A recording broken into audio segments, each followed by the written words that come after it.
பிதா, குமாரன், பரிசுத்த ஆவியின் திருப்பெயரிலே ஆமென். ஜெபம் பண்ண கடவோம். கிருபையும் இரக்கம் நிறைந்த நல்ல ஆண்டவரே,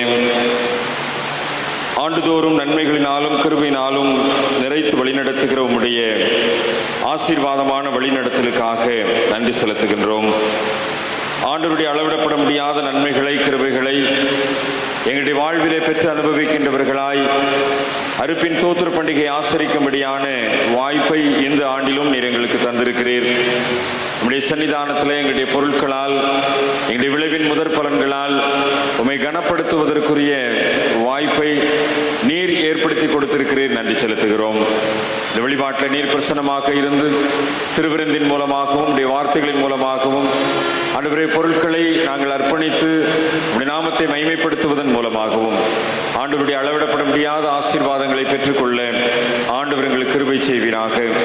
வழிபாட்டின் தொடக்கம் முதல் நிறைவு மட்டும் தூய ஆவியானுடைய பிரசன்னம் எங்களை ஆளுகை செய்து எங்களை ஆற்றல் படுத்தி உடைய நாமத்தை மகிமைப்படுத்துவீராக.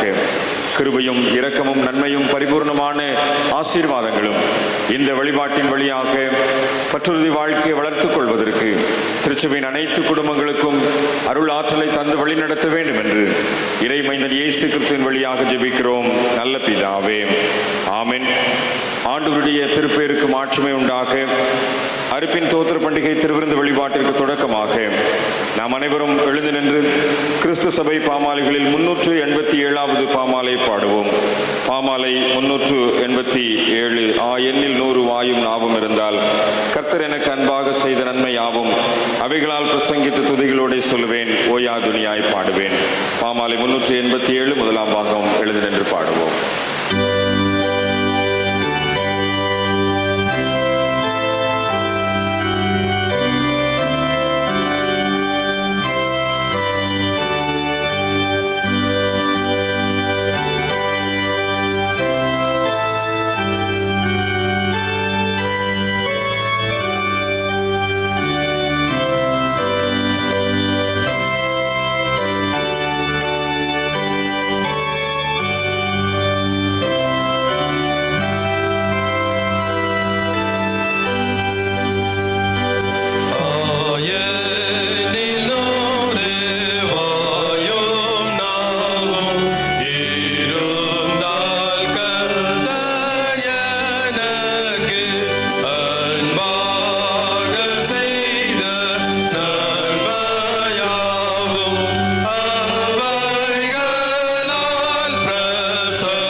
வழிபாட்டில் வந்திருக்கிற உங்கள் அனைவரையும் ஆண்டவர் இயேசுவின் திருப்பெயரிலே அன்போடு கூட வாழ்த்தி வரவேற்கிறேன். அறுப்பின் தோத்திர பண்டிகைக்குரிய திருவசனங்களை முறைமுறையாக வாசிப்போம். என் ஆத்துமாவே கர்த்தரை ஸ்தோத்திரி, என் முழு உள்ளமே அவர் பரிசுத்த நாமத்தை ஸ்தோத்திரி. என் ஆத்துமாவே கர்த்தரை ஸ்தோத்திரி, அவர் செய்த சகல உபகாரங்களையும் மறவாதே. வருஷத்தை உமது நன்மையால் முடிசூட்டுகிறீர், பசியாயிருக்கிறவர்களுக்கு ஆகாரம் கொடுக்கிறீர். மாறி வானத்திலிருந்து இறங்கி பூமியை நனைத்து அதில் முளை கிளம்பி விளையும்படி செய்து விதைக்கிறவனுக்கு விதையையும் புசிக்க ஆகாரத்தையும் கொடுக்கிறது. அவர் மழை நீரூற்றுகளை வரவிடுகிறார், அவைகள் மலைகள் நடுவே ஓடுகின்றன. அவைகள் ஜீவ ஜந்துக்களுக்கெல்லாம் தண்ணீர் கொடுக்கும், அங்கே காட்டு கழுதைகள் தங்கள் தாகத்தை தீர்த்து கொள்ளும். அவைகள் ஓரமே ஆகாய பறவைகள் நீர்ப்பிடம், அங்கே அவைகள் மலைக்கிளைகளில் பாடும்.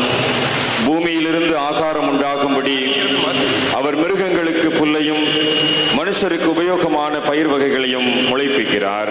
மேய்ச்சல் உள்ள வெளிகளை ஆடுகள் நாடுகள் மறைக்கும், பள்ளத்தாக்குகளை தானியம் ஓடும், எங்கும் ஆரவாரம் பாடலுமே. ஆண்டவரே, உமது சிருஷ்டிகள் எல்லாம் உமக்கு நன்றி செலுத்தும், உமது பக்தர்கள் உம்மை ஸ்தோத்தரிப்பார்கள். ஆண்டவரின் கிருபை நிமித்தமும் மனுக்குலத்திற்கு செய்கிற அதிசயங்கள் நிமித்தமும் இவர்கள் அதை துதிப்பார்களாக.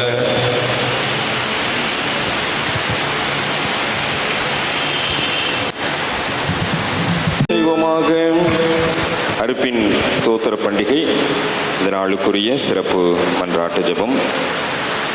அன்பின் ஆண்டவரே, எங்களுடைய வாழ்வின் எல்லா நிலைமைகளிலும் எங்களோடு உடனிருந்து எங்களை வழிநடத்துகின்றவரே, உம்முடைய ஆற்றலையும் உம்முடைய ஆசீர்வாதத்தையும் அறுவடையின் மூலமாய் பெற்றுக்கொள்ளுகின்ற நன்மைகளையும் உம்முடைய திருமுன்னிலையிலே படைக்கின்ற, அதை உமக்கென்று அர்ப்பணிக்கின்ற இந்த சிறப்பு ஆசீர்வாதத்தை நாங்கள் உம்முடைய நாம மகிமைக்கென்றும் தேவைப்பட்டவர்களின் உதவிக்கென்றும் எங்களுடைய நலத்திற்கென்றும் பயன்படுத்த அருள் தாரும். இந்த நன்மையை விண்ணிலிருந்து இறங்கி வந்து உலகுக்கு உயிரளிக்கும் ஜீவ அப்பமாகிய இயேசு கிறிஸ்துவின் மூலமாய் தாழ்மையோடு வேண்டிக் கொள்கிறோம். ஆமென். உட்காருங்கள். திருமறை பாடங்கள் படிக்க கேட்போம். முதலாம் இரண்டாம் திருமறை பாடங்கள் தொடர்ந்து படிக்கப்படும்.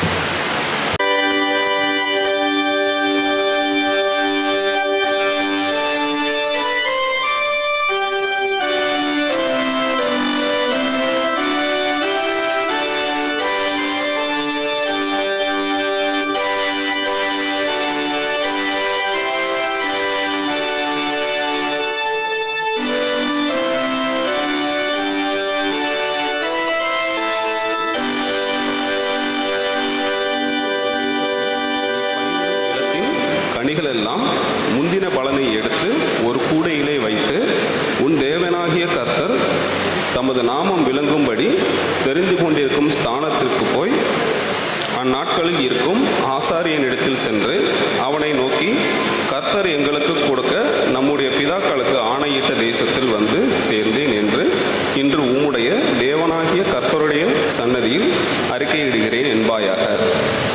அப்பொழுது ஆசாரியன் அந்த கூடையை உன் கையிலிருந்து வாங்கி அதை உன் தேவனாகிய கர்த்தரின் பலிபீடத்திற்கு முன்பாக வைக்க கடவன்.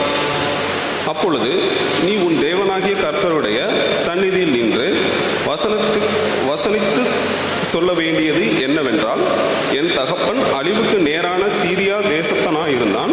அவன் கொஞ்சம் ஜனங்களோடே எகிப்துக்கு போய் அவ்விடத்தில் பரதேசியா சஞ்சரித்து அங்கே பெரிய பலத்தை திரட்சியான ஜாதியானான். எகிப்தியர் எங்களை ஒடுக்கி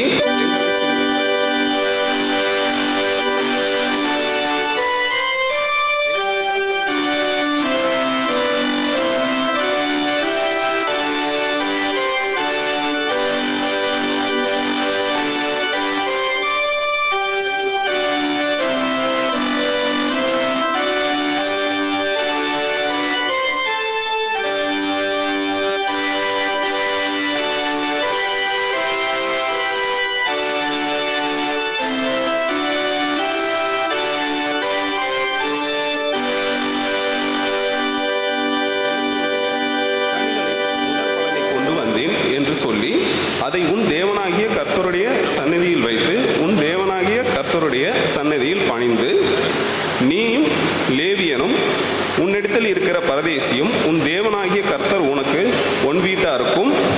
தூவிரகம் பண்ணின சகல நன்மைகளின் நிமித்தமும் சந்தோஷப்படுவீர்களாக. பாடம் முடிந்தது. தேவனுக்கே ஸ்தோத்திரம் உண்டாவதாக. ஆமென்.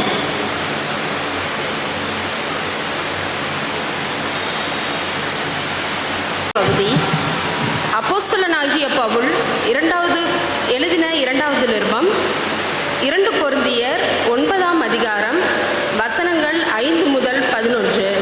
2 கொரிந்தியர் 9ஆம் அதிகாரம் வசனங்கள் 5 முதல் 11. ஆகையால் வாக்குத்தத்தம் பண்ணப்பட்டிருக்கிற உங்கள் தான தர்மமானது லோபத்தனமாய் கொடுக்கப்பட்டதாய் இராமல் உதாரத்துவமாய் கொடுக்கப்பட்டதாய் இருக்கும்படியாக அதை ஆயத்தப்படுத்துகிறதற்கு சகோதரரை ஏவி உங்களிடத்தில் முன்னதாக அனுப்புவது எனக்கு அவசியம் என்று காணப்பட்டது. பின்னும் நான் சொல்லுகிறது என்னவெனில், சிறுக விதைக்கிறவன் சிறுக அறுப்பான், பெருக விதைக்கிறவன் பெருக அறுப்பான். அவனவன் விசனமாயும் அல்ல கட்டாயமாயும் அல்ல, தன் மனதில் நியமித்தபடியே கொடுக்க கடவன். உற்சாகமாய் கொடுக்கிறவனிடத்தில் தேவன் பிரியமாய் இருக்கிறார். மேலும் நீங்கள் எல்லாவற்றிலும் எப்பொழுதும் சம்பூர்ணமுடையவர்களாயும் சகலவித நற்கிரியைகளிலும் பெருகுகிறவர்களாயும் இருக்கும்படியாக தேவன் உங்களிடத்தில் சகலவித கிருபையையும் பெருக செய்ய வல்லவராயிருக்கிறார். வாரி இறைத்தான், ஏழைகளுக்கு கொடுத்தான், அவனுடைய நீதி என்றென்றைக்கும் நிற்கும் என்று எழுதியிருக்கிறபடியாகும். விதைக்கிறவனுக்கு விதையையும் புசிக்கிறதற்கு ஆகாரத்தையும் அளிக்கிறவர் உங்களுக்கு விதையை அளித்து அதை பெருக பண்ணி உங்கள் நீதியின் விளைச்சலை வர்த்திக்க செய்வார். தேவனுக்கு எங்களால் ஸ்தோத்திரம் உண்டாவதற்கு ஏதுவாய் இருக்கும் மிகுந்த உதாரண குலத்திலே நீங்கள் எவ்விதத்திலும் சம்பூர்ணம் உள்ளவர்களாவீர்கள். வாசிக்கும்படியாக தெரிந்து கொள்ளப்பட்ட 2வது வேத பகுதி வாசித்தாயிற்று. தேவனே உமக்கே ஸ்தோத்திரம் உண்டாவதாக.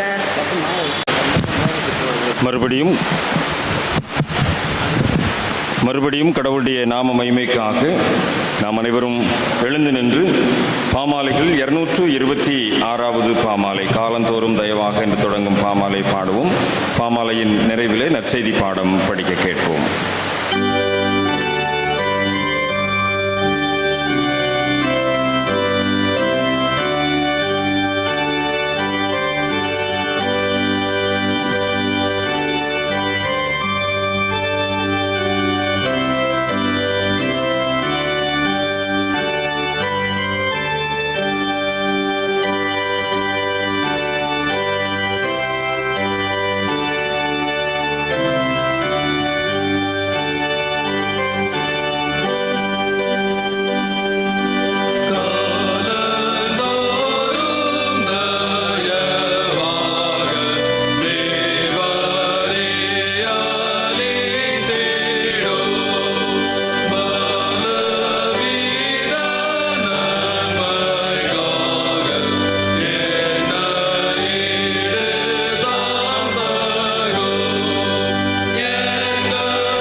சுவிசேஷ வேத பகுதி.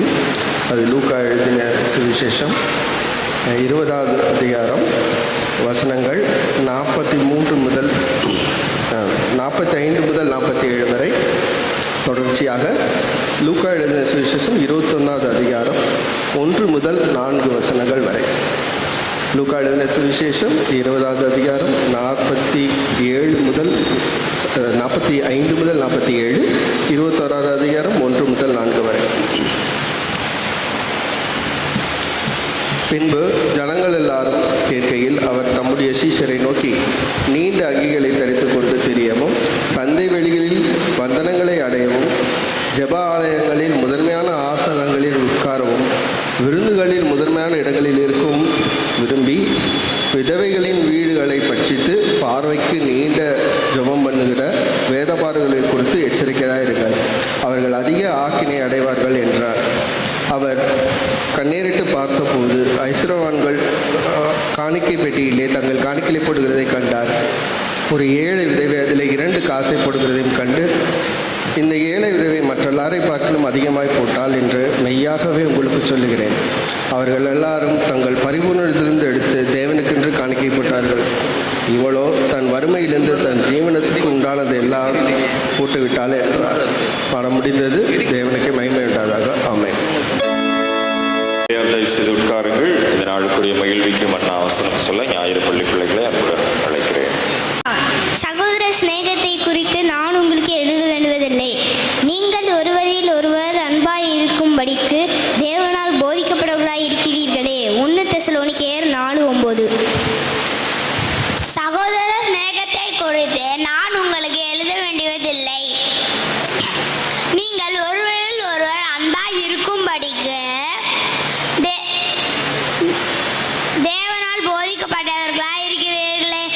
1 தெசலோனிக்கேயர் 4:9. மகிழிக்கும் மன்னா, திருமக்களின் அருட்பணி, இறைமக்கள் ஞாயிறு.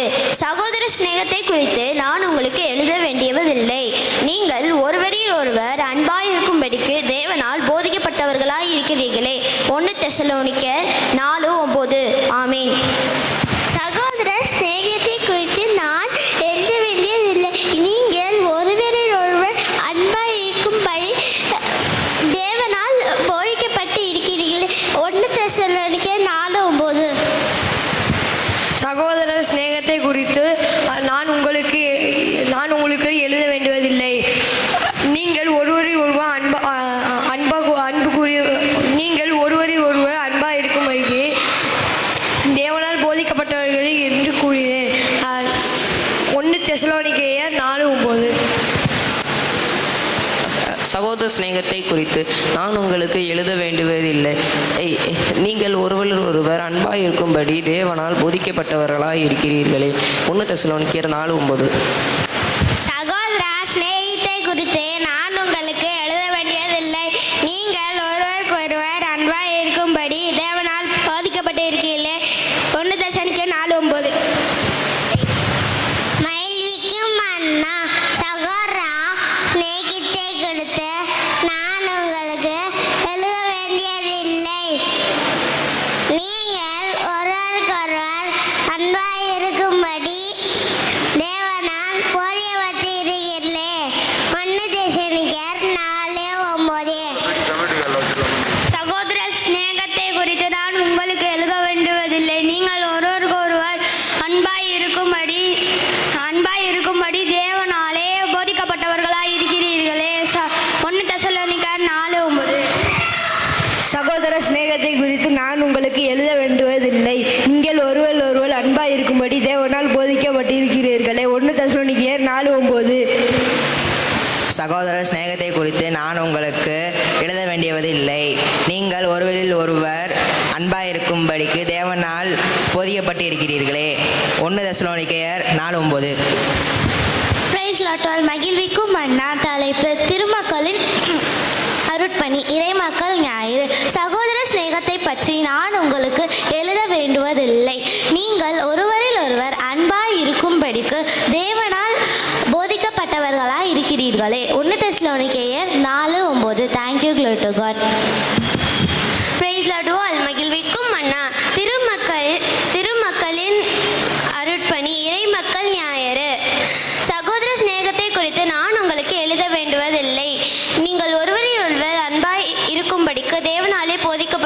இருக்கிறீர்களே. 1 தெசலோனிக்கேயர் 4:9. ஆமென். மகிழ்விக்கும் அண்ணா. தலைப்பு திருமக்களின் அருள் பணி, இறைமக்கள் ஞாயிறு. சகோதர சிநேகத்தை குறித்து நான் உங்களுக்கு எழுத வேண்டியது இல்லை. நீங்கள் ஒருவரில் ஒருவர் அன்பாக இருக்கும்படிக்கு தேவனால் போதிக்கப்பட்டவர்களாய் இருக்கிறீர்களே. 1 தெசலோனிக்கேயர் 4:9. சகோதர சிநேகத்தை குறித்து நான் உங்களுக்கு எழுத வேண்டியதில்லை. நீங்கள் ஒருவரின் ஒருவர் அன்பாய் இருக்கும்படி தேவனால் போதிக்கப்பட்டவர்களாய் இருக்கிறீர்களே. சங்கீதம் 1 தெசலோனிக்கேயர் 4:9. திருமக்களின் அருள்பணி, இறைமக்கள் ஞாயிறு. சகோதர சிநேகத்தை குறித்து நான் உங்களுக்கு எழுத வேண்டுவதில்லை. நீங்கள் ஒருவரில் ஒருவர் அன்பாய் இருக்கும்படி தேவனால் போதிக்கப்பட்டவர்களாய் இருக்கிறீர்களே. 1 தெசலோனிக்கேயர் 4:9. But concerning love of the brethren, you have no need to have anyone write to you. For yourself, you have been taught by the God to love one another. 1 Thessalonians 4:9. But concerning love of brethren, you have no need to have anyone write to you, for you yourself have been taught by God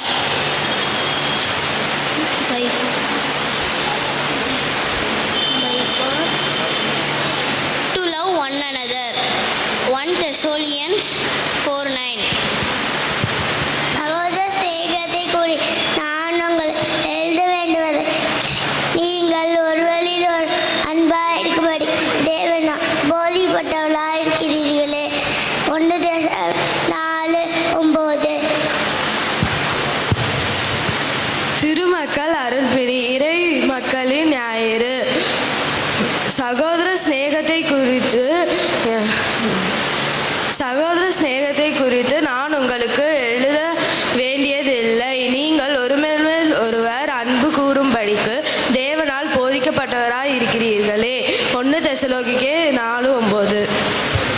Ministry of the laity, but concerning love of the brethren, you have no need to have anyone write to you. You yourself have been taught by the Lord to love each one another. 1 Thessalonians 4:9. சகோதர சிநேகிதத்தை குறித்து நான் உங்களுக்கு எழுத வேண்டியதில்லை. நீங்கள் ஒருவரில் ஒருவர் அன்பாய் இருக்கும்படிக்கு தேவனால் போதிக்கப்பட்டு இருக்கிறீர்கள். 1 தெசலோனிக்கேயர் 4:9. Ministry of the laity Sunday, but concerning love of the brethren, you have no need to have anyone write to you, for you yourselves have been taught by God to love one. 1 Thessalonians 4:9. Ministry of the laity Sunday, but concerning love of the brethren, you have no need to have anyone write to you, for you yourself have been taught by God to love one another. 1 Thessalonians 4:9. But concerning love of the brethren, you have no need to have anyone write to you, for you yourself have been taught by God to love one another. 1 Thessalonians 4:9. சகோதர சிநேகத்தை குறித்து நான் உங்களுக்கு எழுத வேண்டியதில்லை. நீங்கள் ஒருவரில் ஒருவர் அன்பாக இருக்கும்படிக்கு தேவனால் போதிக்கப்பட்டவர்களாக இருக்கிறீர்களே. 1 தெசலோனிக்கேயர் 4:9. Ministry of the laity Sunday, but concerning love of the brethren, you have no need to have anyone write to you, for you yourself have been taught by God to love one another.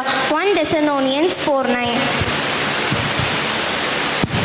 சகோதர சிநேகத்தை குறித்து நான் உங்களுக்கு எழுத வேண்டியதில்லை.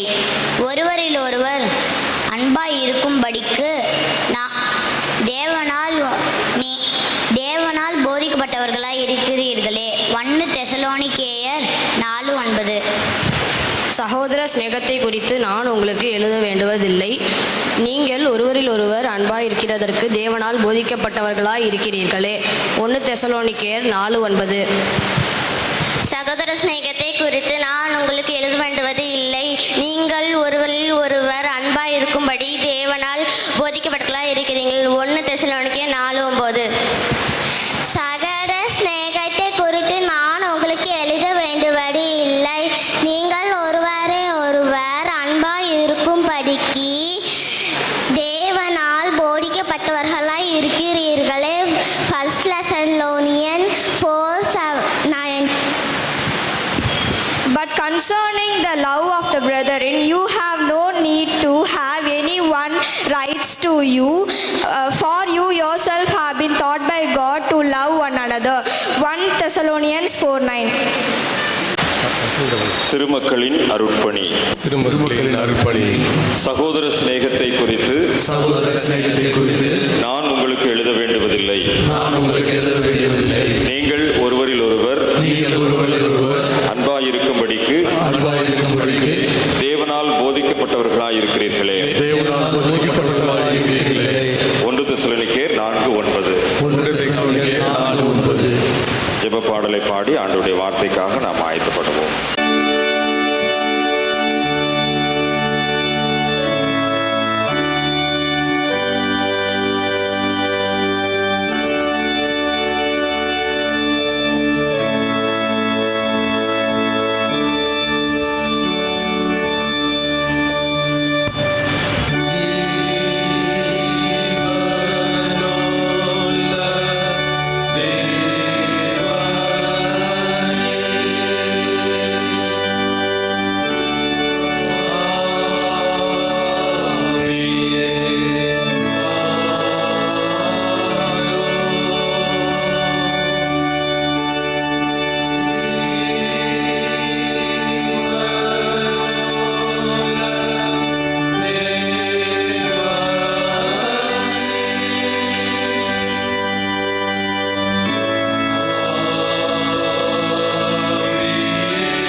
கிருபையும் இரக்கம் நிறைந்த நல்ல ஆண்டவரே, நீர் எங்களுடைய வாழ்வில் கொடுத்த அர்ப்பின் தோத்திர பண்டிகை வழிபாட்டிற்காக நன்றி செலுத்துகிறோம். உடைய வார்த்தைகளின் மூலமாய் இந்த தோத்திர பண்டிகையின் ஆசரிப்பை முழுமை செய்து கொள்ள ஆண்டவர் எங்களுக்கு துணை செய்யும். அமர்ந்த மெல்லிய சத்தம் எங்களுடைய செவிகளிலே துணிப்பதற்கு எங்களை தகுதிப்படுத்தும். இயேசு ஆண்டவரின் வழியாய் மனத்தாழ்மையோடு ஜெபிக்கிறேன். ஜெபம் கேளும் நல்ல பிதாவே, ஆமென். ஆண்டவர் இயேசுவில் அன்பார்ந்த இறை மக்களே, ஆண்டவரும் மீட்பருமாகிய இயேசு கிறிஸ்துவின் ஈடு இணையற்ற திருப்பெயரிலே திருச்சபை மக்கள் யாவருக்கும் அர்ப்பின் தோத்திர பண்டிகை வாழ்த்துக்களையும், இந்த நாளிலே ஆண்டவரை கனப்படுத்தும்படியாய் பொருளாலும் விளைவின் முதற்பலனாலும் கனப்படுத்தும்படியாய் வந்திருக்கிற திருச்சபையின் குடும்பங்களை ஆண்டவர் நிறைவாய் ஆசீர்வதிக்கும்படியும் உங்களை வாழ்த்தி ஆசீர்வதித்து உங்கள் முன்னிலையில் இருக்கிறேன். அர்ப்பின் தோத்திர பண்டிகை வழிபாட்டிலே சிறப்பு செய்தியாளர் மூலமாக ஆண்டவருடைய வார்த்தைகளை கேட்கின்ற நடைமுறை நம்மிடத்திலே உண்டு. ஆனாலும் கடந்த 3 ஆண்டு கால பயணத்திலே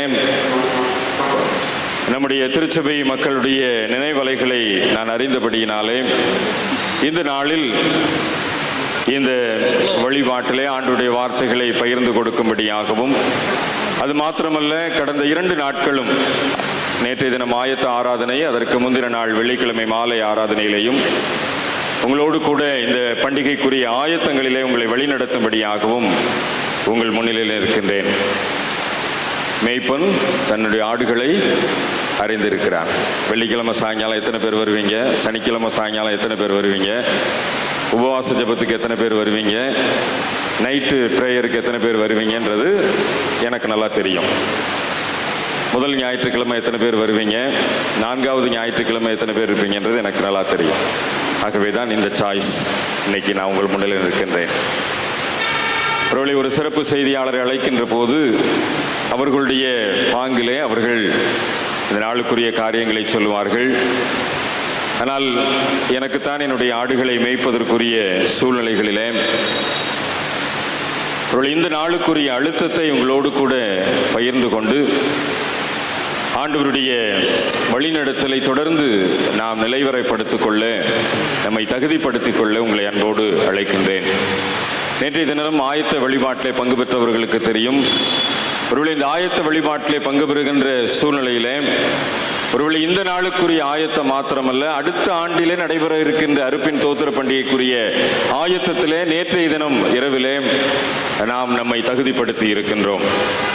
ஆக ஆண்டவர் இந்த ஆசீர்வாதத்தை நமக்கு மறுபடியும் தந்திருக்கிறார் என்று சொன்னால், இந்த வாய்ப்பை மிக சரியாக பயன்படுத்தி ஆண்டவருடைய அளப்பரிய ஆசீர்வாதத்தை நம்முடைய வாழ்விலே பெற்றுக்கொள்ள நாம் அழைக்கப்படுகின்றோம்.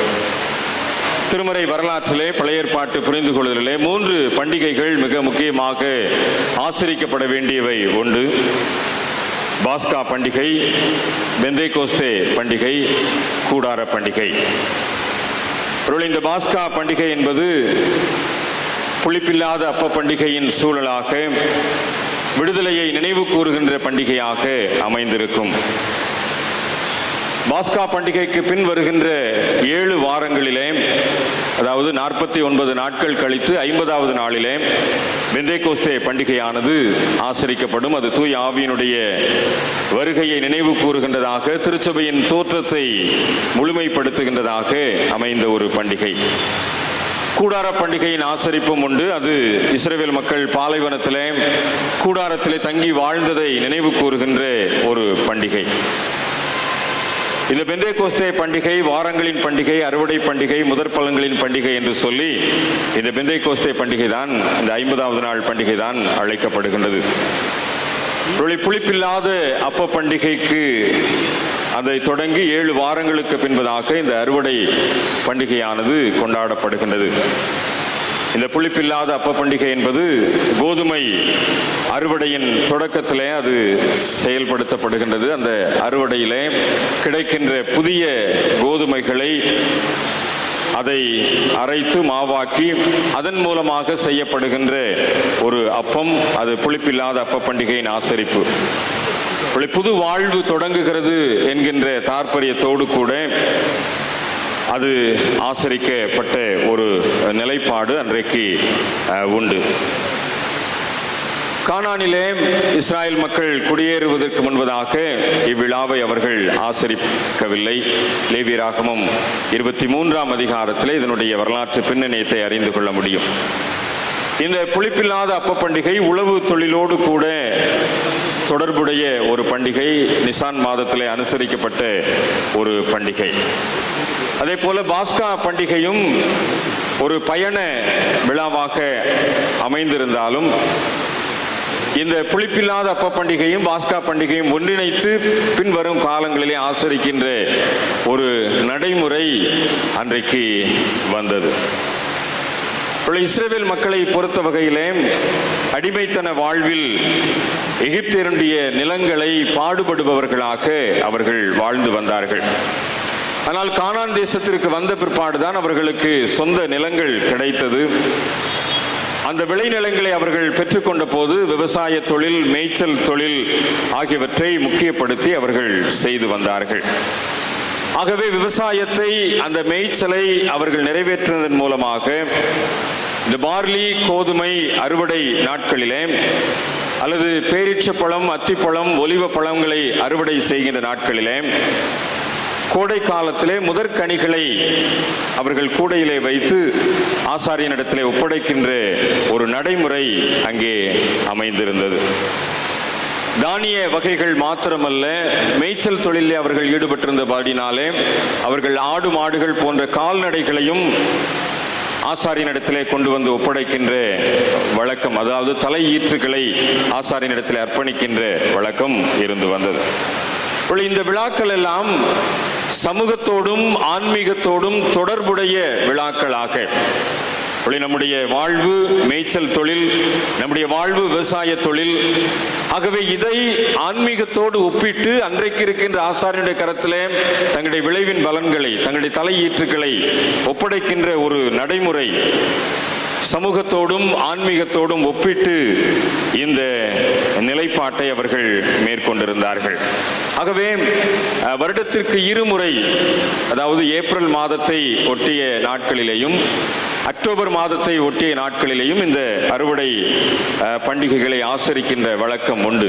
இன்றைக்கும் நம்முடைய தென் பகுதிகளாகிய திருநெல்வேலி திருமண்டலம், கன்னியாகுமரி திருமண்டலங்களிலே சங்க பண்டிகைகள் என்று சொல்லி ஆசரிக்கின்ற வழக்கம் நடைமுறையிலே உண்டு.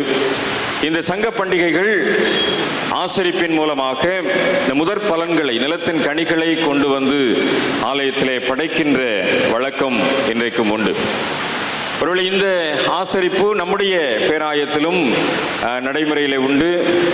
இன்றைக்கு நம்முடைய திருமண்டலத்திலே பல ஆலயங்களிலே ஏப்ரல் மாதத்திற்கு முன் அறுவடை பண்டிகை ஆசரிக்கின்ற வழக்கமும், இதே போல அக்டோபர் மாதத்திலே அறுவடை பண்டிகை ஆசரிக்கின்ற வழக்கம் நம்முடைய பேராயத்திலேயும் இன்றைக்கும் இருக்கின்றது. இந்த பண்டிகையினுடைய பிரதான நோக்கம் என்ன என்பதை நாம் புரிந்து கொள்ள அழைக்கப்படுகின்றோம். யாத்திராகமம் 5ஆம் அதிகாரம் 3ஆம் வசனத்திலே சொல்லப்படுகின்றபடி இந்த பண்டிகைகளின் பிரதானமான நோக்கம் பலி செலுத்துதல். யாத்திராகமம் 7ஆம் அதிகாரம் 16ஆம் வசனத்திலே சொல்லி இருக்கிறபடி இந்த பண்டிகையினுடைய பிரதானமான நோக்கம் ஆராதனை செய்தல். பலி செலுத்துவதும் ஆராதனை செய்வதும் இந்த ஆசரிக்கப்படுகின்ற பண்டிகைகளுடைய பிரதானமான நோக்கமாக இருக்கின்றது. என்னுடைய வாழ்க்கையிலே, என்னுடைய குடும்பத்திலே, என்னுடைய திருச்சபையிலே, என்னுடைய சமுதாயத்திலே ஆண்டவர் எனக்கு என்ன செய்தார் என்று நினைவு கூர்ந்து பலி செலுத்துகின்ற வழக்கம், ஆண்டவர் எனக்கு என்ன செய்தார் என்று சொல்லி ஆண்டவரை ஆராதிக்கின்ற வழக்கம், இதுதான் இந்த பண்டிகைகளிலே பிரதானமான நோக்கமாக அமைந்திருந்தது. அது கூடார பண்டிகையாக இருக்கலாம், பெந்தேகோஸ்தே பண்டிகையாக இருக்கலாம், அறுவடை பண்டிகையாக இருக்கலாம், பாஸ்கா பண்டிகையாக இருக்கலாம். இந்த பண்டிகைகளுடைய பிரதானமான நோக்கம் ஆண்டவர் எனக்கு என்ன செய்தார், அதை நான் நினைவு கூர்ந்து ஆண்டவருக்கு பலி செலுத்துவதும், ஆண்டவருக்கென்று நான் ஆராதனை செய்வதும் இதனுடைய நோக்கமாக அமைந்து இந்த பண்டிகை ஆசரிப்பை என்னுடைய வாழ்விலே நடைமுறைப்படுத்துவதற்கு நான் கடமைப்பட்டிருக்கிறேன் என்பது இந்த பிரதானமான நோக்கமாக அமைந்திருக்கின்றது. ஆண்டவருக்கு நன்றி செலுத்துகின்ற ஒரு விழாவாகத்தான் அறுவடை பண்டிகை, தோத்திர பண்டிகையானது அன்றைக்கு ஆசரிக்கப்பட்டது. விளைவின் பலன்கள், மேய்ச்சலின் பலன்கள், இதையெல்லாம் ஆசானிடத்திலே கொண்டு வந்து ஆண்டவருக்கு நன்றி செலுத்துகின்ற ஒரு சூழ்நிலையாக அது அமைந்திருக்கின்றது. இன்றைக்கும் நாம் அந்த மனநிலைமையோடு இந்த பண்டிகையை ஆசரிக்கும்படியாக ஆண்டவருடைய சன்னிதானத்திலே நாம் கூடி வந்திருக்கின்றோம். நாம் கூடி வந்திருக்கின்ற இந்த நோக்கம் ஆண்டவருக்கு நன்றி செலுத்துகின்ற ஒரு பிரதானமான கடமை. கடந்த 2 நாட்களும் நன்றி செலுத்துவதை குறித்து அதிகமான காரியங்களை கற்றுக்கொண்டிருக்கின்றோம். ஒருவேளை இந்த நன்றி செலுத்துகின்ற அனுபவம் ஆண்டவருடைய வாழ்க்கையிலே செய்த நன்மைகளுக்காக, ஆண்டவருடைய வாழ்க்கையிலே செய்த கிருபைகளுக்காக, ஆண்டவருடைய வாழ்விலே நடைமுறையிலே செய்த அனைத்து நன்மைகளுக்காக ஆண்டவரை ஸ்தோத்தரிக்கின்ற ஒரு நடைமுறை காரியம். குறிப்பாக இந்த அறுப்பின் தோத்திர பண்டிகையின் அழுத்தமான தாற்பயம் என்னவென்று சொன்னால், நம்முடைய வாழ்வில் ஆண்டவர் கொடுத்த பொருளாதார ஆசீர்வாதங்கள், கைகளின் பிரயாசத்தை சாப்பிடுவதற்கு ஆண்டவர் கொடுத்த கிருபைகள், அதற்காக ஒரு ஆண்டு முழுவதும் நாம் பெற்றுக்கொண்ட வழிநடத்தல்களை எண்ணி ஆண்டவருக்கு நன்றி செலுத்த நாம் அழைக்கப்பட்டிருக்கிறோம், கடமைப்பட்டிருக்கிறோம். போன அறுப்பின் பண்டிகையிலிருந்து இந்த அறுப்பின் பண்டிகை வரைக்கும் உங்களுடைய பொருளாதார நிலைப்பாட்டை சற்று சீர்தூக்கி பாருங்கள். ஒருவேளை உங்களுடைய பொருளாதார பயணத்தை சற்று நீங்கள் நினைவு கூர்ந்து பாருங்கள். அரசு ஊதியம் வாங்குறவங்க இன்கிரிமெண்ட் வாங்கியிருப்பீங்க, இன்க்ளூடிங் பென்ஷனர்ஸாக இருந்தாலும் சரி. பிஸ்னஸ் பீப்புள், உங்களுடைய பிஸ்னஸில் ஒரு நல்ல லாபத்தை பார்த்துருப்பீங்க. தொழில் செய்கின்றவர்கள், அன்றாடகம் பணி செய்கின்றவர்கள் கூட இந்த ஓராண்டு கால பயணத்தில் ஏதாவது ஒரு விதத்தில் ஒரு லாபகரமான சூழ்நிலையை கண்டிப்பாக சந்திருப்பீர்கள். அதற்கு நன்றி செலுத்தும் வண்ணமாகத்தான் இன்றைக்கு ஆண்டவருடைய சமூகத்திலே பொருளால் விளைவின் முதற் பலன்களால் கர்த்தரை கனப்படுத்தும்படியாய் நாம் கூடியிருக்கின்றோம். பொருளை நாம் இன்றைக்கு செலுத்துகின்ற காணிக்கைகள் என்பது ஆண்டவர் கடந்த ஆண்டு கால பயணத்திலே என்னுடைய வாழ்க்கையினுடைய பொருளாதாரத்தில் செய்த நன்மைகளை, கிருபைகளை, பொருளாதார ஆசீர்வாதங்களை எண்ணி ஆண்டவரை துதிப்பதற்கு, ஸ்தோத்தரிப்பதற்கு. ஆக இந்த ஸ்தோத்திர பண்டிகை என்பது ஆண்டவருக்கு பிரதானமாய் நம்முடைய ஆராதனையிலே, நம்முடைய பலி செலுத்திலே நாம் வைக்கின்ற பிரதானமான காரியம். ஆண்டவரே உமக்கு நன்றி, ஆண்டவரே உமக்கு ஸ்தோத்திரம். நீர் எனக்கு இவ்வளவு தூரம் பொருளாதார ஆசீர்வாதங்களை, கைகளின் பிரயாசத்தை கொடுத்திருக்கிறீரே. இவ்வளவு தூரம் நான் இன்றைக்கு எவ்வளவு கடன் பாரங்கள் இருந்தாலும் என்னுடைய வாழ்க்கை சக்கரம், என்னுடைய குடும்ப பயணம் சுழன்று கொண்டிருப்பதற்குரிய தேவையான கிருபைகளை தந்திருக்கிறீரே. ஆண்டவரே உமக்கு நன்றி செலுத்துகிறோம்.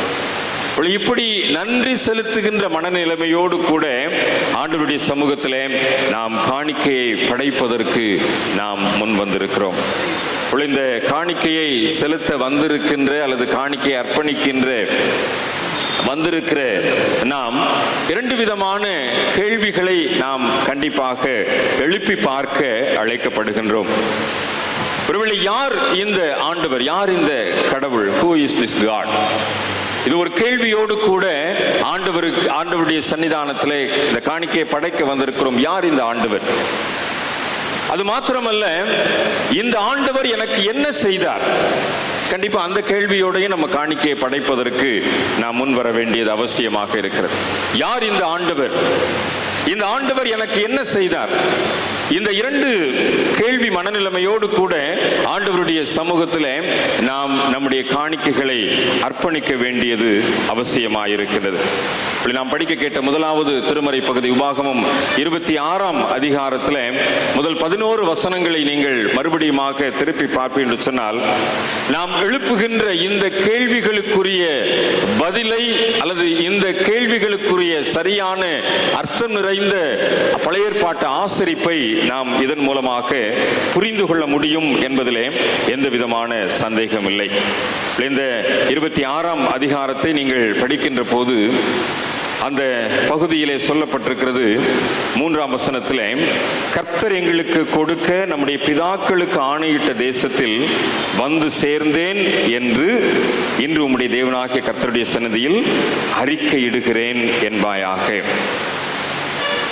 இந்த பிதாக்களுக்கு கொடுக்கின்ற தேசம் என்பது இன்றைக்கு எனக்கு வாக்கு கொடுக்கப்பட்ட காரியம் அல்ல. இது என்னுடைய முன்னோர்களுக்கு வாக்களிக்கப்பட்ட ஒரு காரியம், முற்பிதாக்களுக்கு வாக்களிக்கப்பட்ட ஒரு காரியம். இந்த வாக்கு தத்துவம் இன்றைக்கு என்னுடைய வாழ்க்கையிலே நிறைவேறுகிறது என்பதற்காக, ஒருவேளை இந்த வாக்கு தத்துவத்தை நிறைவேற்ற வல்லமையுள்ள ஆண்டவரிடத்தில் தான் நான் என்னுடைய காணிக்கைகளை செலுத்துகின்றேன் என்கின்ற புரிந்து கொள்ளுதலோடு கூட நம்முடைய காணிக்கைகளை அர்ப்பணிக்க நாம் அழைக்கப்படுகின்றோம். யார் இந்த ஆண்டவர்? என்னுடைய முற்பிதாக்களுக்கு கொடுத்த ஆணையை என்னுடைய வாழ்க்கையிலே நிறைவேற்றினவர் தான் இந்த ஆண்டவர். என்னுடைய முற்பிதாக்கள் ஆபிரகாம், ஈசாக்கு, யாக்கோபு இவர்களுக்கெல்லாம் கொடுக்கப்பட்ட வாக்குத்தத்தம் இன்றைக்கு என்னுடைய வாழ்க்கையிலே நிறைவேற்ற வல்லவராயிருக்கிறவர் தான் இந்த ஆண்டவர். அந்த ஆண்டவர் அந்த வாக்குத்தத்தம் பண்ணப்பட்ட தேசத்திலே என்னை கொண்டு வந்து சேர்த்திருக்கிறார். இதை நான் அறிக்கை செய்கின்றேன். God is able to fulfill his promise. ஆண்டவர் தன்னுடைய வாக்குத்தத்தத்தை நிறைவேற்றுவதற்கு வல்லமை உள்ளவராக இருக்கின்றார். அவர்தான் நான் இன்றைக்கு காணிக்கையை கொண்டு வந்து செலுத்துவதற்கு தகுதியுள்ள ஆண்டவர். ஆக இன்றைக்கு எனக்கு கொடுக்கப்பட்ட வாக்குத்தத்தம் மாத்திரமல்ல, என்னுடைய முற்பிதாக்களுக்கு கொடுக்கப்பட்ட வாக்குத்தத்தத்தை இன்றைக்கு ஆண்டவர் என்னுடைய வாழ்க்கையில நிறைவேற்ற வல்லமை உள்ளவர் இருக்கிறார். அந்த ஆண்டவரிடத்தில் தான் என்னுடைய காணிக்கைகளை கொண்டு வந்து படைக்கும்படியாக நான் இன்றைக்கு வந்திருக்கின்றேன். ஒருவேளை இந்த ஆண்டவர் எப்படிப்பட்டவர்? இந்த ஆண்டவர் என்னுடைய வாழ்க்கையில என்ன செய்தார்? இது ஒரு கேள்வி. இந்த ஆண்டவர் என்ன விதமான காரியங்களை என்னுடைய வாழ்க்கையில் நிறைவேற்றி இருக்கிறார் என்று சொல்லும்போது 5ஆம் வசனத்தை நீங்கள் படித்து பார்ப்பீர்கள். அதில் பின்னாடி பின்பகுதியில் சொல்லப்பட்டிருக்கிறது, அவ்விடத்தில் பரதேசியாய் சஞ்சரித்து அங்கே பெரிய பலத்த திரட்சியான ஜாதியானார். யார்? என் தகப்பன் அழிவுக்கு நேரான சீரியா தேசத்தான். அலைந்து திரிந்தவன், பரதேசியாய் சஞ்சரித்தவன். ஆனால் இன்னைக்கு எப்படி இருக்கிறான்? இன்றைக்கு எப்படி இருக்கிறான்? பலத்த திரட்சியான ஒரு மக்களினமாய் அடையாளப்படுத்தப்பட்டிருக்கிறான். இந்த ஆண்டவர் எனக்கு என்ன செய்தார் என்ற கேள்வியை எழுப்பி பார்க்கின்ற போது, நான் காணிக்கையை கொண்டு வந்து படைக்கின்றேனே, என்னுடைய பொருள்களை கொண்டு வந்து படைக்கிறேனே, இந்த ஆண்டவர் எனக்கு என்னையா செய்தார்? நான் வெறுமையாய் வாழ்ந்த நாட்கள் உண்டு, நான் இல்லாமல் வாழ்ந்த நாட்கள் உண்டு, நான் ஒருவேளை சாப்பாட்டிற்கு ஏங்கி கிடந்த நாட்கள் உண்டு. ஆனால் இன்றைக்கு பலத்த திரட்சியான ஜாதியாய் ஆண்டவர் என்னை மாற்றி இருக்கின்றார். அலைந்து திரிந்த நாட்கள், சீரியா தேசத்தானாய் கடுமையான கஷ்டத்தோடு கூட வாழ்ந்த நாட்கள். யாக்கோபினுடைய வாழ்க்கையில் அதைத்தான் நம்ம பார்க்கிறோம். கோலும் கையுமா கடந்து போனா, திரும்பி வரும்போது பல பரிவாரங்களோடு திரும்பி வந்தான். வெறுமையாய் வாழ்ந்த நாட்கள் உண்டு, இல்லாமல் வாழ்ந்த நாட்கள் உண்டு, மிகவும் மனம் தவித்து ஏங்கி கிடந்த நாட்கள் உண்டு. பொருளை நெஞ்சில கை வச்சுதான் சொல்லணும். அப்படிப்பட்ட நாட்களை நாம் என்ன செஞ்சிருக்கிறோம்? கடந்து வந்தது உண்மை. ஆனால் இன்றைக்கு ஆண்டவர் என்னை பலத்த திரட்சியான ஜாதியாக்கி இருக்கிறார். ஒரு நல்ல ஆசீர்வாதத்தோடு வாழும்படியான கிருபைகளை தந்திருக்கிறார். சைக்கிள் வாங்குறதுக்கு காசு இல்லாத நாட்கள் உண்டு. ஆனா இன்றைக்கு வீட்டுக்கு 2 2 வீலர் மாத்திரமல்ல, கண்டிப்பா ஒரு வீட்லயும் ஒரு 4 வீலர் இருக்குதா இல்லையா? பலத்த திரட்சியான ஆசீர்வாதத்தை ஆண்டவர் எனக்கு கொடுத்ததை நான் மறக்க முடியாது. ஆண்டவர் எனக்கு என்ன செய்தார்? இன்னைக்கு நான் காணிக்கையை கொண்டு வந்து படைக்கிறேனே, இன்னைக்கு ஆண்டவருடைய சன்னிதானத்துல இந்த காணிக்கையை அர்ப்பணிக்கும்படியாய் பொருட்களை கொண்டு வந்திருக்கிறேனே, இந்த ஆண்டவர் எனக்கு என்ன செய்தார் என்ற கேள்வியை எழுப்புகின்ற போது, அலைந்து திரிந்து கிடந்த என்னை, சீரியா தேசத்தானாய் வாழ்ந்து கிடந்த என்னை பலத்த திரட்சியான ஜாதியாக்கி இருக்கிறாரே, அந்த ஆண்டவரிடத்தில் தான் நான் காணிக்கையை கொண்டு வந்திருக்கிறேன். அப்படியானால் இந்த ஆண்டவர் என்னுடைய வாழ்வை மாற்றி இருக்கிறார். நிலம் இல்லாம வாழ்ந்த நாட்கள் உண்டு. எகிப்து தேசத்திலே அடிமைகளாய் நிலத்திலே அடிமை வேலை செய்த நாட்கள் உண்டு. ஆனால் கானான் தேசத்திலே நிலத்தின் சொந்தக்காரர்களாய் மாறின அனுபவம்.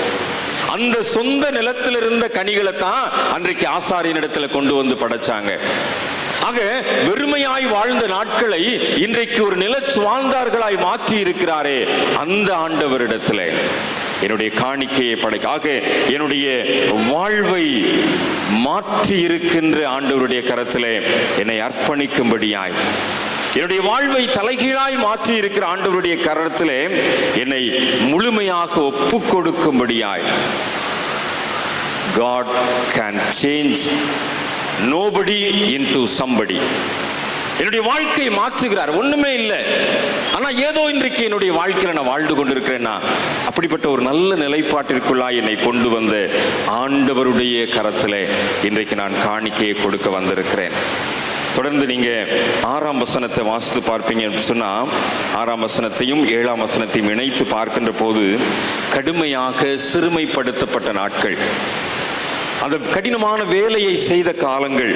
அப்ப என்ன செஞ்சாங்க? 7ஆம் வசனத்தில் சொல்லப்பட்டிருக்குது, கர்த்தரை நோக்கி கூப்பிட்டோம், கர்த்தர் எங்கள் சத்தத்தை கேட்டு. யாருடைய கரத்திலே காணிக்கையை கொடுக்க வந்திருக்கிறோம் தெரியுமா? என்னுடைய ஜெபத்தை கேட்கின்றவருடைய கரத்திலே காணிக்கையை கொடுக்க வந்திருக்கிறோம்.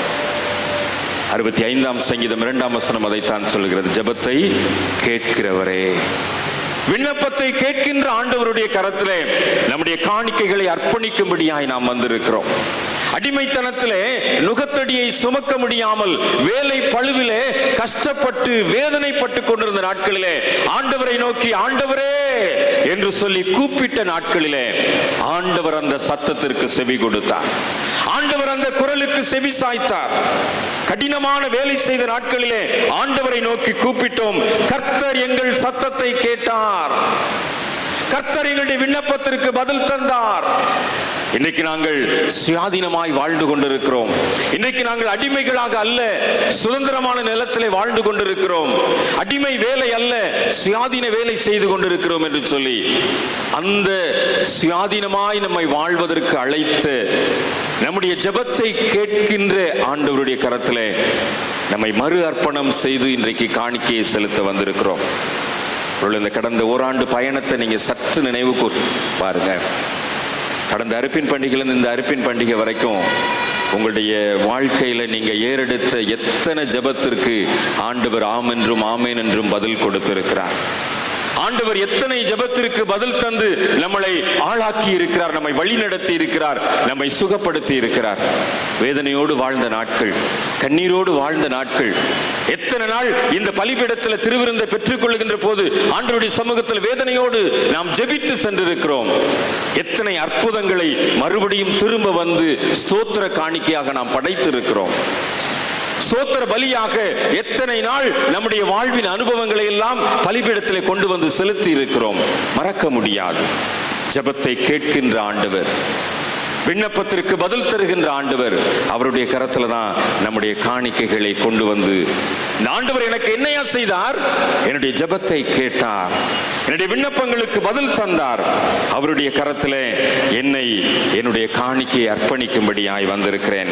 9ஆம் வசனத்தில் நீங்க பார்த்தீங்கன்னா இன்னும் உங்களுக்கு சொல்லப்படுகின்றது, இவ்விடத்திற்கு அழைத்து வந்தது மாத்திரமல்ல, பாலும் தேனும் ஓடுகின்ற தேசமாகி இந்த தேசத்தை எங்களுக்கு கொடுத்தார். Not from our own effort, but by the favor of God. ஆண்டவர் எனக்கு செய்த நன்மை எல்லாத்தையும், he is a provider, எனக்கு எல்லாத்தையும் கொடுத்துட்டார்.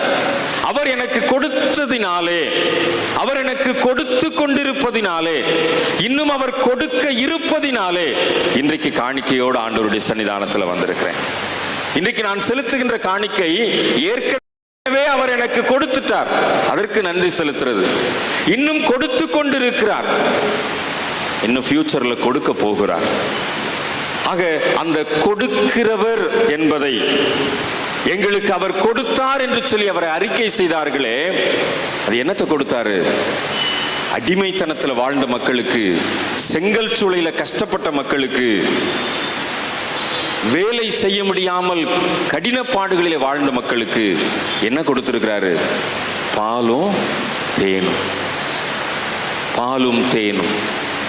ஆக ஆண்டவர் எப்படிப்பட்ட நன்மைகளை செய்கிறவர் என்பதை நாம் புரிந்து கொண்டு அதன் அடிப்படையில் இன்னைக்கு என்னுடைய சொந்த முயற்சியினால் மாத்திரமல்ல, ஆண்டவருடைய கிருபையினால் இன்னைக்கு நான் வாழ்ந்து கொண்டிருக்கிறேன். பாலும் தேனும் கொடுக்கிறது சாதாரணமான விஷயம் இல்லை. இது ஆண்டவருடைய கிருபை. அந்த மக்களுக்கு ஆண்டவர் அந்த கிருபையை கொடுத்தார். அந்த கிருபையின் அடிப்படையிலே அவர்கள் அன்றைக்கு ஆண்டவருக்கு நன்றி செலுத்தும்படியான சூழ்நிலையிலே வந்தார்கள். 2ஆம் வசனத்தில் அதைத்தான் நாம் பார்க்கிறோம். தேவனாகிய கர்த்தர் உனக்கு கொடுக்கும் தேசத்தில் நீ பயிரிடும் நிலத்தின் கனிகள் எல்லாம் முந்தின பலனை எடுத்து ஒரு கூடையிலே வைத்து உன் தேவனாகிய கர்த்தர் தமது நாமம் விளங்கும்படி தெரிந்து கொண்டிருக்கும் ஸ்தானத்திற்கு போய் அந்நாட்களில் இருக்கும் ஆசாரியனிடத்தில் சென்று அவனை நோக்கி இந்த காரியத்தை எல்லாம் அறிக்கை செய். இன்றைக்கு ஆண்டவருடைய சன்னிதானத்தில் நாம் காணிக்கை படைக்க போகின்றோம். நம்முடைய விளைவின் பலன்களை கொண்டு வந்து வைத்திருக்கின்றோம். பொருட்களால் நம் ஆண்டவரை கனப்படுத்த இருக்கின்றோம். ஒருவேளை நாம் செலுத்துகின்ற இந்த காணிக்கையை ஏற்றுக்கொள்ளுகின்றவர் யார் என்ற கேள்வியோடு நாம் அர்ப்பணித்தாலும் சரி, இந்த ஆண்டவர் எனக்கு என்ன செய்தார் என்ற கேள்வியோடு கூட நாம் அர்ப்பணித்தாலும் சரி, அதற்கு தகுதியுடைய பதிலோடு கூட இந்த உபாகமம் 26ஆம் அதிகாரத்தின் முதல் 11 வசனங்களிலே ஆண்டவர் நமக்கு பதில் தந்து நம்மை வழிநடத்துகின்றவராய் இருக்கிறார். இந்த ஆண்டவர் தான் தன்னையே தியாக பலியாக சிலுவையிலே ஒப்பு கொடுத்தார். எல்லாத்தையும் கொடுத்துட்டாரு, பால் தேனு எல்லாத்தையும் கொடுத்துட்டாரு, வாழ்க்கையை கொடுத்துட்டாரு, ஜெபத்தை கேட்ட எல்லாமே செஞ்சுட்டாரு. கடைசியில தன்னையே தியாகமாக சிலுவையிலே ஒப்பு கொடுத்தார். அந்த ஒப்படைப்பை தான் திருப்பலியின் மூலமாக நாம் ஒவ்வொரு முறை பலிபீடத்திலே சேருகின்ற போதெல்லாம் நினைவு கூறுகிறோம். அந்த சரீரமும் அந்த இரத்தமும் இன்றைக்கு நாம் பெற்றுக்கொள்கின்ற போது இந்த காணிக்கையெல்லாம் எம்மாத்திரம், இந்த அர்ப்பணிப்பெல்லாம் எம்மாத்திரம், இந்த கேள்விதான் வருகின்றது. இன்றைக்கு என்னுடைய பிரயாசங்கள், என்னுடைய பலன்கள், என்னுடைய விளைவு எல்லாவற்றையும் நான் கொண்டு வருகிறேன். ஆனா அதற்கு ஈடாக ஆண்டவர் என்ன செஞ்சிட்டார்? சிலுவையில தன்னையே கொடுத்து விட்டார். என்னை நினைவு கூறும்படி இதை செய்யுங்கள் என்று திருவுளம் பற்றின ஆண்டவர் இருகரம் நீட்டி தன்னையே சிலுவையிலே அர்ப்பணித்திருக்கிறாரே, அந்த அர்ப்பணிப்பு தான் இன்றைக்கு ஆண்டவர் நம்மிடத்துல எதிர்பார்க்கின்ற ஒரு மிகப்பெரிய அர்ப்பணிப்பு. இந்த காணிக்கைகள் மூலமாக, இந்த அர்ப்பணிப்பின் மூலமாக என்னை கனப்படுத்துகின்ற உண்மைதான். ஆனால் ஆண்டவருடைய சமூகத்திலே, ஆண்டவருடைய பாதத்திலே, ஆண்டவருடைய இந்த பலிபீடத்திலே நம்மையே ஜீவாதார பலியாக அர்ப்பணிப்பதற்கு ஆண்டவர் நம்மை அழைக்கின்றார். அந்த ஒப்படைப்போடு கூட இன்றைக்கு ஆண்டவருடைய சமூகத்தில் காணிக்கைகளை கொண்டு வந்து செலுத்துவது மாத்திரமல்ல, பொருட்களை ஏலம் எடுப்பது மாத்திரமல்ல, இன்றைக்கு நான் இந்த அடையாள செயலின் மூலமாக என்னை நான் மறு அர்ப்பணம் செய்திருக்கிறேன் என்று புரிந்து கொள்ளுதல். எல்லாருமே கவர் காணிக்கை வைக்கிறோம், ஓகே. எல்லாருமே இந்த பொருட்களை கொண்டு வந்து வைக்கிறோம், ஓகே. எல்லாருமே உட்கார்ந்து ஏலம் எடுக்கிறோம், ஓகே. நிறைய சின்ன ஸ்டால்கள் மூலமாக இந்த ஊழியத்தை உற்சாகப்படுத்துகிறோம், எல்லாம் ஓகே. ஆனால் இது எல்லாமே ஒரு பாரம்பரியமாக, சடங்காச்சாரமாக நான் செய்துவிட்டு சென்று விட்டால், ஒருவேளை என்னுடைய அர்ப்பணிப்பில் நான் எவ்வளவு தூரம் உண்மை உள்ளவனாக இருக்கிறேன் என்பதை இன்னைக்கு பலிபீடத்திலே முழங்கால் படியிடுகின்ற போது சற்று நாம் தற்பரிசோதனை செய்து, சற்று நம்முடைய வாழ்வை மறு அர்ப்பணம் செய்து ஆண்டவருடைய கரத்தில் நம்மை ஒப்பு கொடுக்க அழைக்கப்படுகின்றோம். நம்முடைய ஒப்படைப்பை ஆண்டவர் ஏற்றுக்கொள்வதற்கும், நம்முடைய ஒப்படைப்பின் அடிப்படையில் நம்மை முழுமை வாழ்வுக்கு நேராக வழி நடத்துவதற்கும் வல்லமை உள்ளவராக இருக்கின்றார். ஒரு கிராமத்திலிருந்து ஒரு விவசாயி அடுத்த கிராமத்தில் இருக்கிற சந்தைக்கு சென்று பொருட்களை வாங்கி செல்வது வழக்கம்.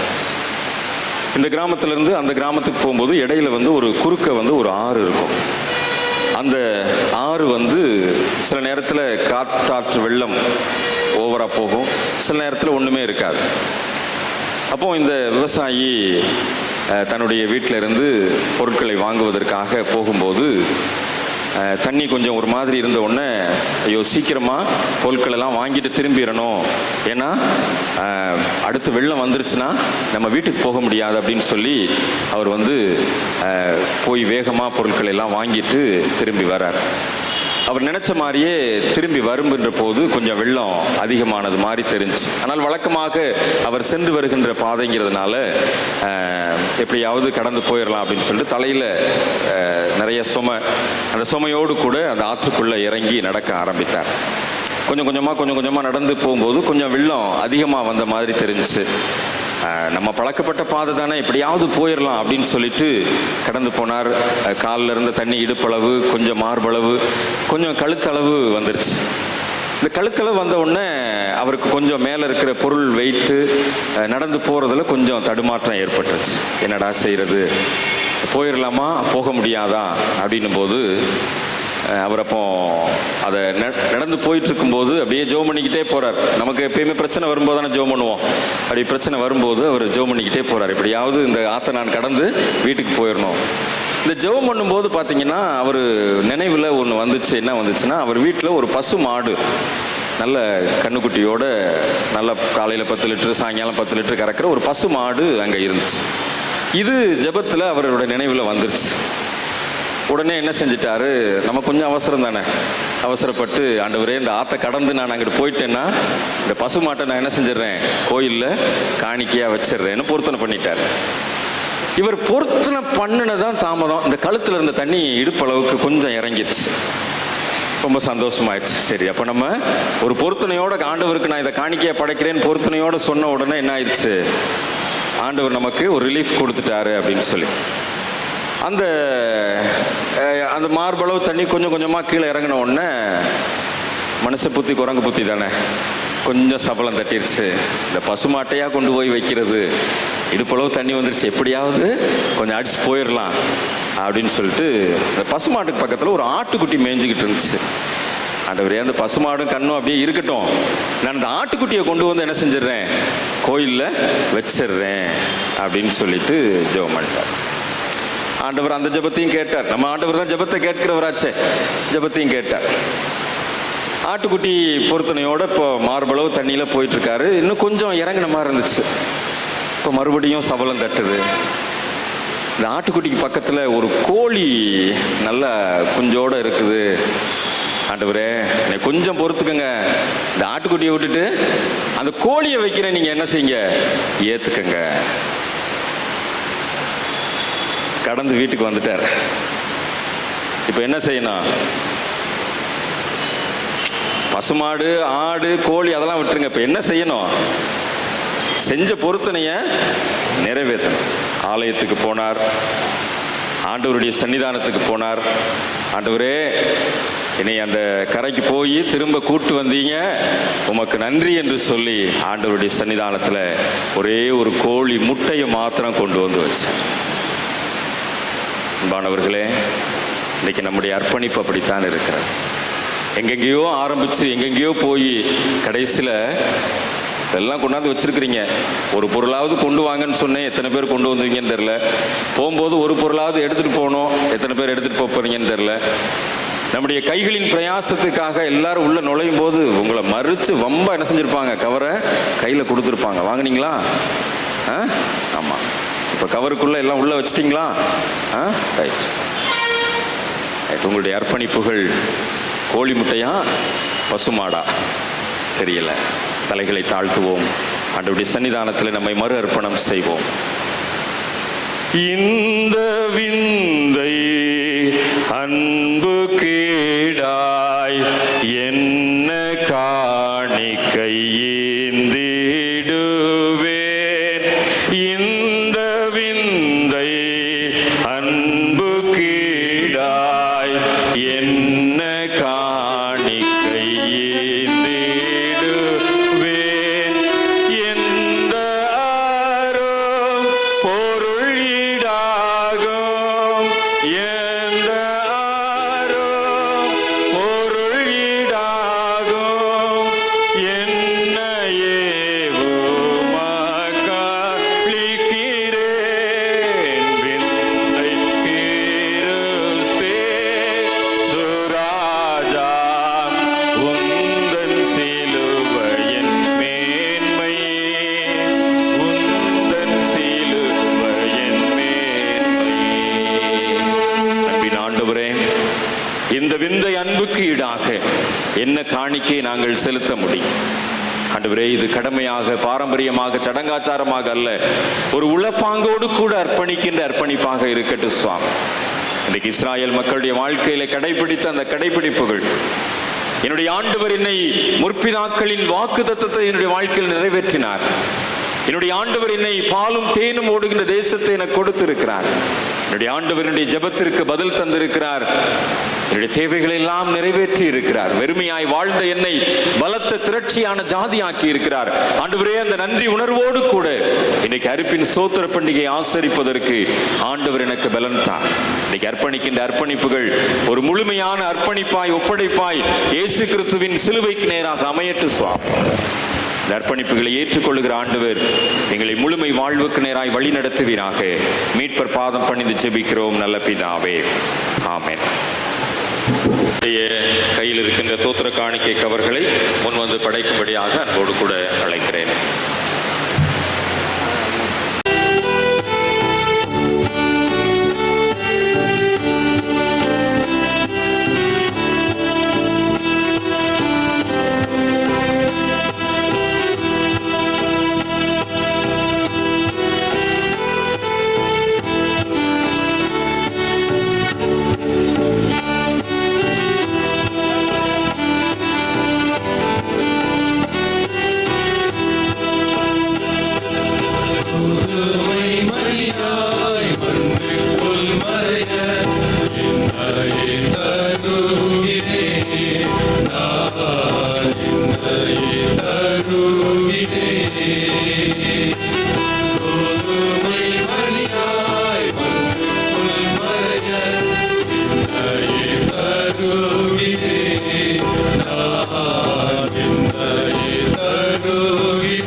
மணியாய்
நாம் படைத்திருக்கிற இந்த காணிக்கைகளுக்காகவும் நம்ம முன் வைக்கப்பட்டிருக்கின்ற ஏல பொருட்களுக்காகவும் தலைவணங்கி ஜெபம் செய்வோம்.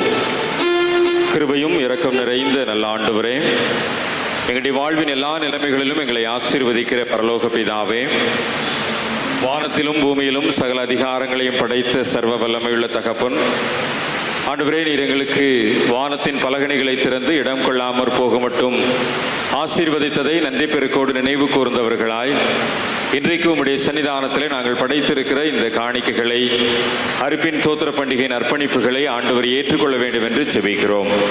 இதன் மூலமாய் மனிதருக்குள்ளே பிரியமும் சமாதானம் பெருகவும், எங்கள் ஆண்டவராகிய இயேசு கிறிஸ்துவின் ராஜ்யம் பரம்பவும் காணிக்கைகளை பயன்படுத்துவீராக.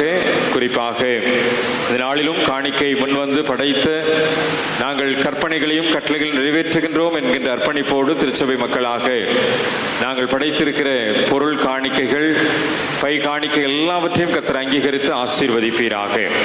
ஆண்டவரே, ஆசீர்வாத தட்டின் மூலமாக, இன்னும் தங்க நகை பொருட்களின் மூலமாக உடைய சமூகத்திலே காணிக்கைகளை படைத்த மக்களையும் நன்றியோடு நினைவு கூர்ந்து ஆண்டுடைய ஆசீர்வாதம் கிருபையாக நன்மையாக எங்கள் அனைத்து குடும்பங்களுக்கும் நிறைவாக இருக்க வேண்டும் என்று நாங்கள் செபிக்கின்றோம். ஆண்டவரே, நீர் எங்களுக்கு செய்த நன்மைகளுக்காக நாங்கள் நன்றி செலுத்தி இருக்கிறோம். இந்த நன்றி பயணம் தொடர்ந்து அடுத்த ஆண்டு வரைக்கும் தொடரத்தக்கதாக, தொடர்ந்து அடுத்தடுத்த ஆண்டுகளிலே தலைமுறை தலைமுறையாய் உடைய ஆசீர்வாதங்களை பெற்றுக்கொள்ளத்தக்கதாக காணிக்கைகளை கர்த்தர் ஆசீர்வதிப்பீராக. ஆபேலையும் அவனுக்கு காணிக்கையும் அங்கீகரித்தீர், ஏற்றுக்கொண்டீர். ஆசீர்வாதத்தின் பாத்திரமாய் ஆண்டவரே, நாங்களும் இன்றைக்கு படைத்திருக்கிற காணிக்கைகளை ஏற்றுக்கொண்டு ஆசீர்வதியும்.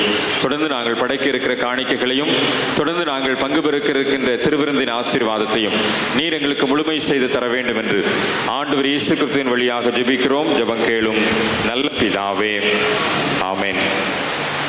தொடர்ந்து நம்மையும் நம்முடைய காணிக்கைகளையும் ஆண்டவர் ஆமென். எல்லா புத்திக்கும் மேலான தேவ சமாதானம் உங்களோடு இருந்து எங்கள் தேவனையும் அவருடைய குமாரனாகிய நம்முடைய ஆண்டவர் இயேசு கிறிஸ்துவை பற்றி அருள் நண்பர் நிலைத்திருக்கும்படி உங்கள் இருதயத்தையும் சிந்தையும் காக்க கடவது பிதா, குமாரன், பரிசுத்த ஆவியாகிய திரியே கடவுளுடைய ஆசீர்வாதம் எப்பொழுதும் உங்களோட இருந்த நன்றிக்கும் உங்களில் நிலைத்திருக்க கடவது.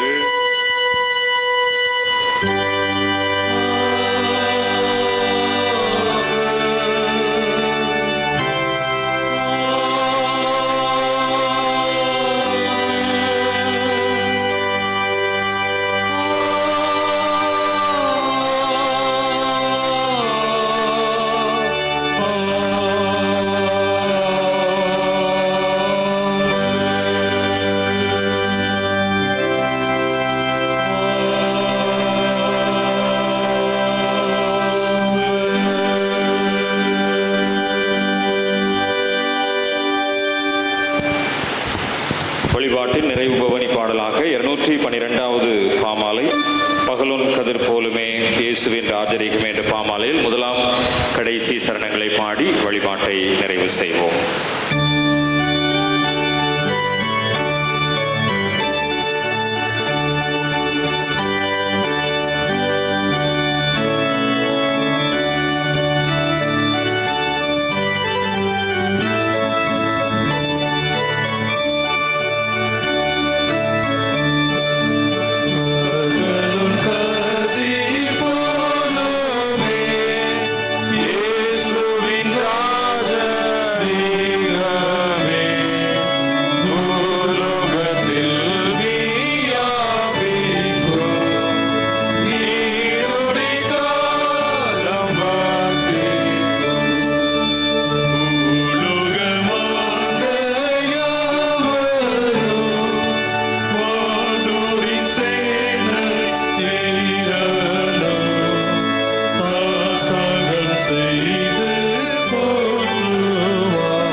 ஸ்தோத்திரங்களுக்கும் பாத்திரரான அன்பின் ஆண்டவரே, ஸ்தோத்தரிக்கும்படியான அரிப்பின் ஸ்தோத்திர பண்டிகை இந்த ஆண்டிலும் அனுசரிப்பதற்கு ஆண்டவர் எங்களுக்கு கிருபை செய்தீர். நன்றி நிறைந்த உள்ளத்தோடு திருவிருந்து வழிபாட்டிலே பங்கு பெற்றிருக்கிறோம். தொடர்ந்து நடைபெற இருக்கின்ற பொருட்கள் ஏலம் விடுகின்ற நிகழ்விலேயும் நாங்கள் பங்கு பெற்று உற்சாகமாய் ஏலத்தை நாங்கள் பங்கு பெற கர்த்தர் கிருபை செய்யும். இதன் மூலமாய் எங்களுடைய பொருட்களால் விளைவின் முதற் பலன்களால் கர்த்தரை கனப்படுத்தி இருக்கிறோம் என்கின்ற நம்பிக்கையோடு இந்த உலகத்திற்குள் புறப்பட்டு செல்ல அருள் தாரும். முயற்சி மேற்கொண்ட ஒவ்வொருவரையும் இதிலே பங்கு பெற்று ஆண்டவரை பயன் பெறுகின்ற ஒவ்வொருவரையும் ஆண்டவர் தொடர்ந்து ஆசீர்வதியும். நாம மாத்திரம் மகிமைப்படட்டும். ஆண்டவர் இயேசு கிறிஸ்துவின் வழியாக மனத்தாழ்மையோடு வேண்டிக் கொள்கிறோம் பிதாவே, ஆமென். என் ஆத்துமாவே கர்த்தரை ஸ்தோத்திரி, என் முழு உள்ளமேடு பரிசுத்த நாமத்தை ஸ்தோத்திரி. என் ஆத்துமாவே கர்த்தரை ஸ்தோத்திரி, அவர் செய்த சகல உபகாரங்களையும் மறவாதே. ஆமென். கர்த்தர் உங்களோடு இருப்பாராக. தேவ சமாதானத்தோடு செல்ல கடவோம். கர்த்தருடைய நாமத்தினாலே ஆமென், ஆமென். 20 நிமிடம் சிற்றுண்டி சாலைகளிலே நீங்கள் உற்சாகப்பட